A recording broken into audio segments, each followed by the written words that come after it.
Hi guys and welcome to another video. So yesterday Sunderland made some more signings.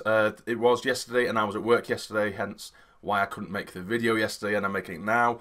But I'm kind of glad that I was at work because it gave me a chance to practice how to pronounce one of the players' names that we have signed. I did mention this player's name in the last episode when we kind of rumoured about him, when we kind of knew that he was on his way to the Stadium of Light. But I did butcher his name. And a few of you guys, you definitely let me bloody know it, didn't you? You love taking the piss. But I have practiced how to say his name, and he does go by the name of Dylan McGEOUCH, okay? It's Dylan McGEOUCH, and I'm settled on that. I've done plenty of research now. I've spoken to some sort of Scottish fans as well and asked them how to pronounce it, because I'm sick of butchering names. I've been doing it for weeks now, especially with players that you're not 100% familiar with. So yeah, it is Dylan McGEOUCH, although I did watch a video on YouTube. It was a bit of gameplay footage of him, you know, in action, and they did put kind of a at the end of his name, you know, like ball's going down the left hand side, and he puts it into Dylan McGEOUCH. That's my attempt at a Scottish accent. Dylan McGEOUCH. How does that sound?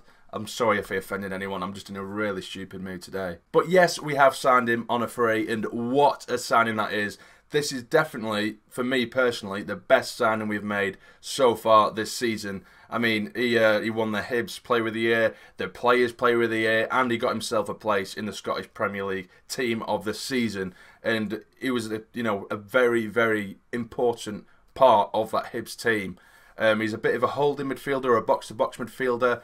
I have looked at interviews with Hibs fans, sorry, who have discussed this transfer to Sunderland from Hibs to, you know, try and get a feel about what they, you know, liked about him, what he's all about. And he is going to be a massive miss for them. Like I said, they've described him as a box-to-box midfielder. He likes to break the play up a lot, and I've seen footage of him as well where, you know, his range of passing is absolutely fantastic, and his creativity is incredible as well in the middle of the field. So now, you know, we shouldn't maybe expect goals from him necessarily, and he's not exactly a hard-hitting tackler either. He's just incredibly intelligent at reading the play and then giving passes and spotting the passes out. So if we do set him next to another player, if we do have two midfielders, maybe someone who is, you know, a bit more sort of a creative player, because this, you know, McGEOUCH, he is a defensive kind of midfielder, box to box, and he will break up the play. So someone else who, you know, will break forward to put next to him, I think that we could make some kind of decent partnership there. So I am incredibly happy with that signing. Originally, I was a little bit wary of his injury record because he was previously injury prone, but last season he played almost every single game for Hibs. I think he did have a brief spell on the sidelines, but only very, very small one. He did manage to play, you know, 90-95% of the game. So hopefully his injury sort of history is behind him, and it is history. But I'm absolutely buzzing with that signing.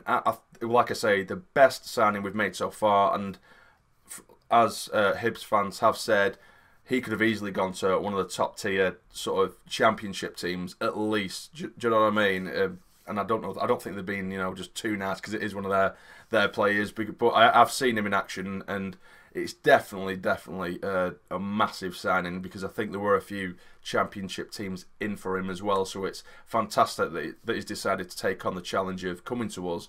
So yeah, I'm absolutely buzzing with that. 10 out of 10 for that signing. And we also signed Wigan left back REECE James on a free. Another player who I think is very good for this league. He's been involved with the Wigan team twice when Wigan have won this league and got themselves promoted. He's another one of those sort of left-backs that does like to get forward. He does like to get stuck into a challenge as well, but he likes to whip balls into the box as well. I love those types of, you know, wing-backs, essentially. So again, a very good signing, but he has only signed on a one-year deal, which, you know, if he does well, then I'm sure we would offer him another one. And we are only offering sort of short-term contracts, which is, again, I think that's very clever. It's very good, whereas before we'd be offering massive contracts and giving, you know, 70k a week, for example, and then like 5 or 6 year contracts, you know, and it doesn't always work out well. So it's good, it's safe to, you know, get short-term contracts in and just keep on building the contract up if they do well, or if they are successful. So that's two of the big signings that went on yesterday. We did also sign under 23 player, sort of youth team player, Jordan Hunter. who, you know, I'm not going to lie, I know next to nothing about him, but we did get him from Liverpool, and it's good that we are adding youth to the reserves or the youth squads as well, because you never know, he could end up being an absolute star and then coming through in League One. People from Liverpool have said, you know, he looked like a half-decent player at one point, so you never know. I'm happy that we are making those kind of additions to the team as well. So those are the signings that we've covered. I'm happy with that. I'm very happy with that indeed. The one concern I do have a little bit is we've just signed Flanagan, who I know he can play centre-back, right-back or left-back, but Burton fans have said that he sort of made his name for himself mainly as a left-back.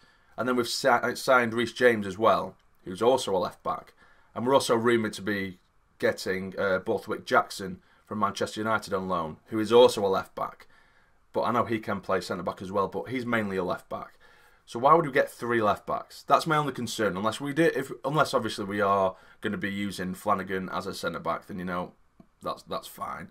But, you know, that's just a bit of a weird one for me, why we would go for 3 left-backs. But anyway, yeah, I am pretty happy with the signings we've made so far. In particular, Dylan McGeouch. I think that's a fantastic signing. But now I am going to dip into the sort of outgoings again like I did in the last video. Apparently, Djilobodji and Ndong have not turned up for pre-season training. They were given a little bit of extra time and they were expected to return back to training yesterday. Not in Portugal, but back at the academy.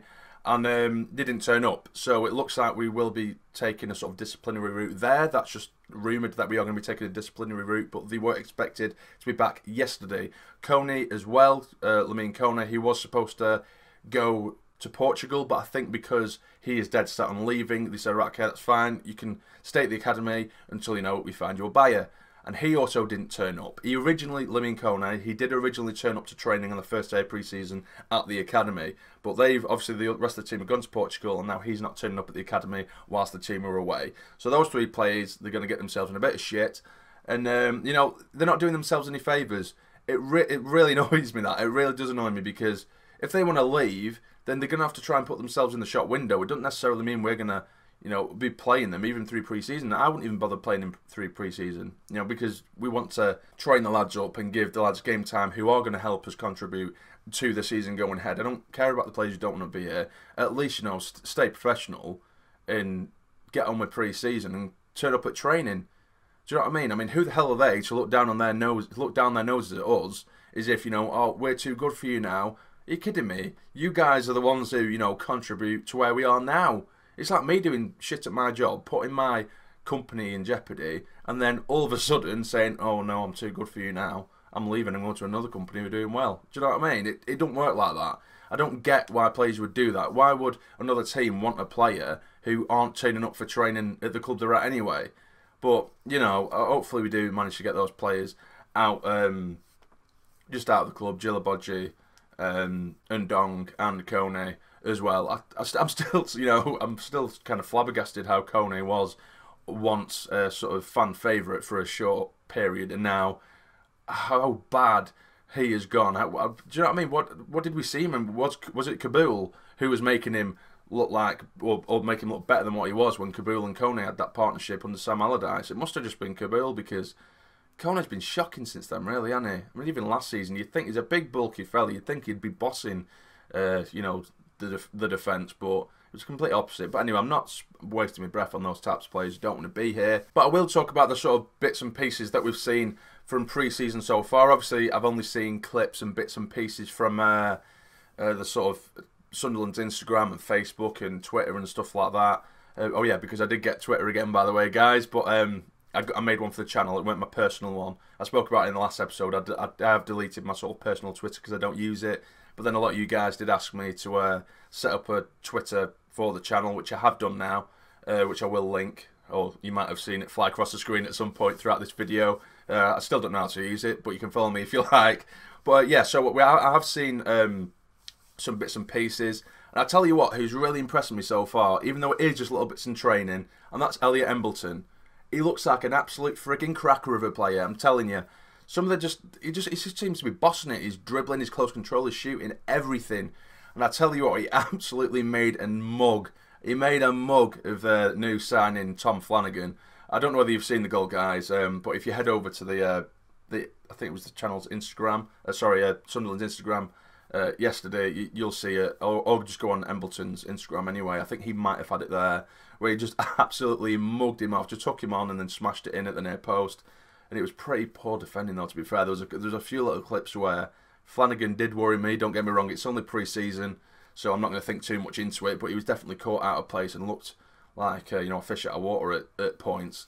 But yeah, Embleton is definitely really showing encouraging signs, which is good. Duncan Watmore as well, he's on his road to recovery. I think the Local Report did do a sort of article with his dad, asking how far along he's coming. He is on the pitch now. I'm not too sure whether he's kicking the ball about yet, but he is out and about and he's doing a bit of running.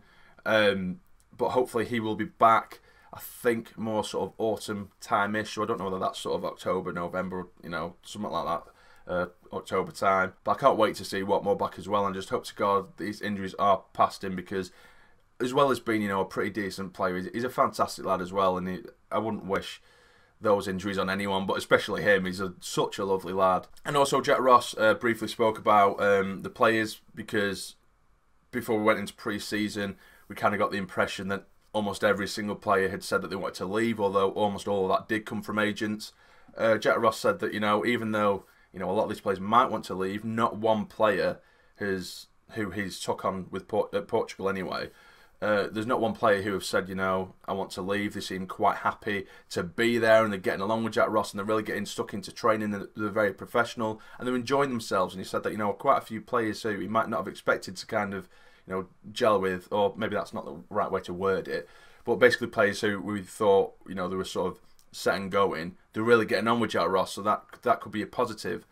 Still, I think, the players like Catamol and stuff like that, I know there's a lot of sort of Catamol fanboys, out there, but I think it is his time to leave. It's definitely his time to leave. If he does end up staying, he ends up staying, but he has got a massive contract. Everyone was saying how he's going to boss the Championship. He didn't do it. He was way off the pace of the Championship. You might say League One's going to be good enough for him, but I think it's time to cut ties with players like Catamol. But other players, out and about, I'd love to see it stay. Obviously, Asoro, we're all kind of still waiting on him, but he does seem to be enjoying his training under Jack Ross. So whether he does stay, we'll have to see. Madja as well, he's doing well in training. But yeah, it is definitely exciting times, guys, and I'm just waiting to see a few more outgoings before we get more incomings as well. And I think Jack Ross did say that he was expecting between 8 to 10 signings in total, which to me it still isn't quite enough. I mean, for now it might be enough because we still have the majority of the squad still. We haven't got rid of enough players really in terms of big wages and that, but we definitely need more if we are to let more players go. And I think we do need a striker or two, because if Asoro does go, a couple of wingers as well, maybe another centre back as well. And obviously, again, if more players end up leaving, it's a bit of a mess at the minute, guys. It's hard to see and envisage what the squad is going to look like, because we don't know who's going to stay, we don't know who's going to go. But yeah, I think that's everything I've covered that's going on so far. I hope you have enjoyed the video, and if you have, please smash that like button for me. It would be massively appreciated, and subscribe to the channel if you're not already. But for now, you take care and stay jamming.